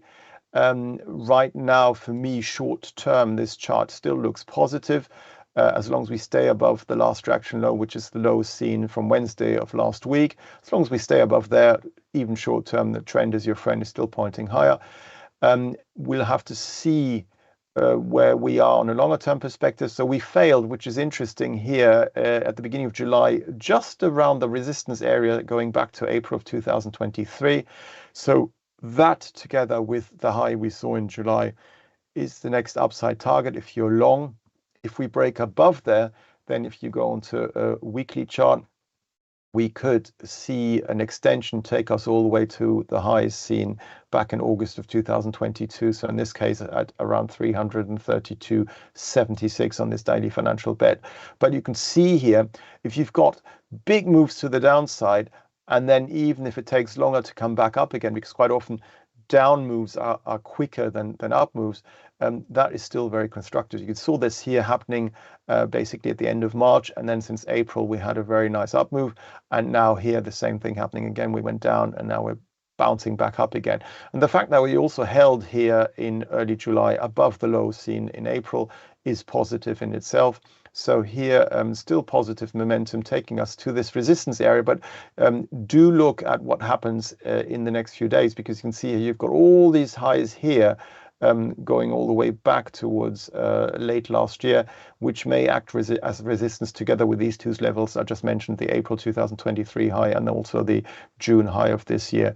So we might lose some upside momentum, but short term, that stock to me still looks bullish. Bond futures, bonds and rates. If you look at, John, but you need to tell me which bond futures you would like to look at, ZB. Okay, thank you, Hamish. Let's have a look here. No, bond futures. So if you look at the German Bund futures, for example, you can see here that we've been coming off. We're bouncing off some support. There's really not much to say. I mean, as long as we hold above this low here at the mid-August low, we could bounce back. But otherwise, we're still sort of in a medium term or short term, at least, downtrend with regards to the futures contract. We haven't got much data on this chart, so let me just try and find another one.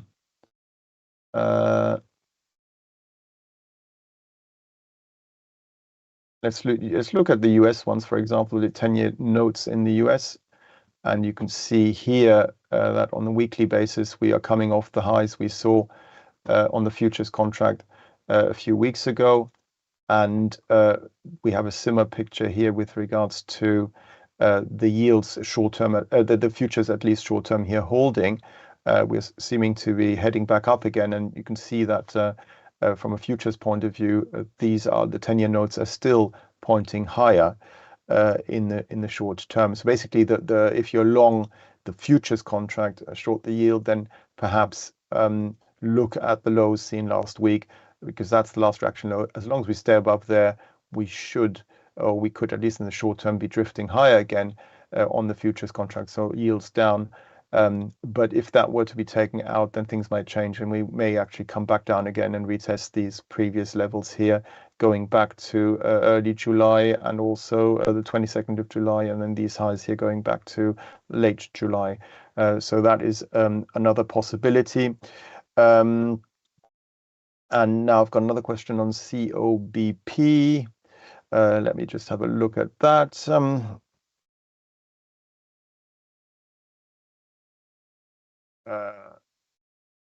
COBP, can you, pardon? PB.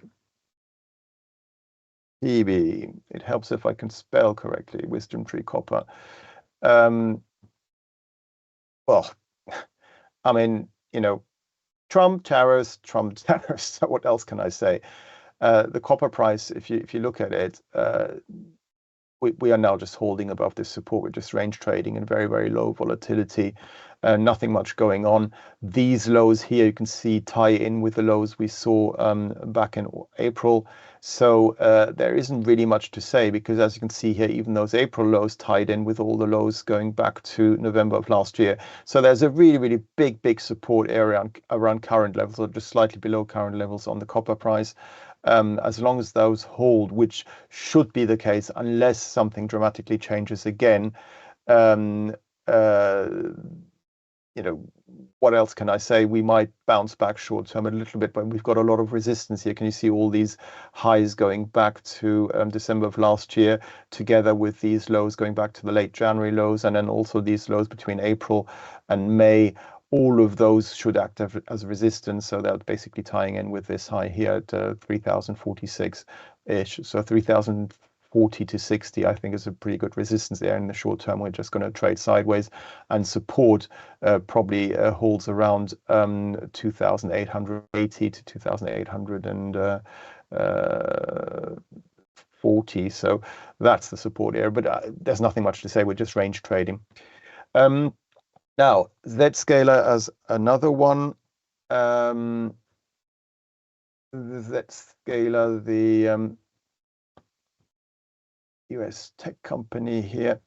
Well, let's look, if we don't know, let's look at the longer term charts. What can you see on the monthly chart? We can see that we've had an up move, a down move, an up move, another down move, sideways trading, and now since April, a positive up move. But on the monthly chart, we sort of failed here. We had this dark cloud cover on the monthly candlestick. That short term could become bearish if this month is bearish. On the weekly chart, we're losing upside momentum, but we are getting close to support. Why support? Can you see these highs going back to April of 2022 and also February of 2024? These highs here may act as support together with the low going back to October 2021. So basically, you take previous lows, previous highs, and you see what sort of, whether they come close together. And if they do, that's a support area. So basically, we're talking about a support area coming in on the daily financial bit around 25,954 and 24,843. That may hold the downside in the future, in case of us falling through last week's low, which was made here at 24,584. Now, if we don't fall through last week's low, let's just look at the daily chart. You can see here that was last week's low. As long as we hold above there, we could potentially bounce back.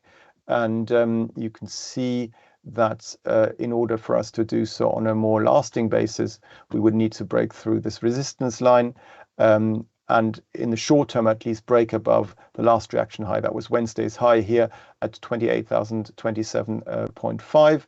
So I would like us to see a rise above this relative high, and then a rise above this resistance line for us to head back up again. So how far could we then head up with regards to Zscaler? Well, you've got a lot of resistance. Can you see all these highs here going back to, let's say, the middle of July? That may act as resistance. Let's say around the 29,190 to 29,275 area. That would be the main resistance area, and this would need to be overcome for us to be heading back up again towards the previous highs. So medium term, if you just look at the chart and don't want to sort of forecast anything, we are in a downward trending channel, as you can see here. So right now, we are still in a downward trending channel. As long as we don't take out these previous highs here, we may actually slide further towards that the support area I just mentioned, much further down on the monthly chart. And I've got one last question here on Novo Nordisk, because that was mentioned beforehand. Let's just look at that and look at the chart here. Let's look at the longer term. So I think Piers said it was very oversold. And yes, if you look at the relative strength index, we basically traded at levels last seen in November of 2016, from where we had a nice up move. So that is definitely the case. We are oversold. Oversold alone doesn't mean, though, that the market's going to reverse and go to the upside, because you can clearly see we still have a series of lower highs and lower lows. So the question is, are we holding a previous support? Well, we sort of held around these lows here. And basically around these lows here. So short term, yes, we might be bouncing back on the monthly chart. Let's look at the daily chart. This doesn't look that constructive to me. Why? Because we've had sharp long candles to the downside.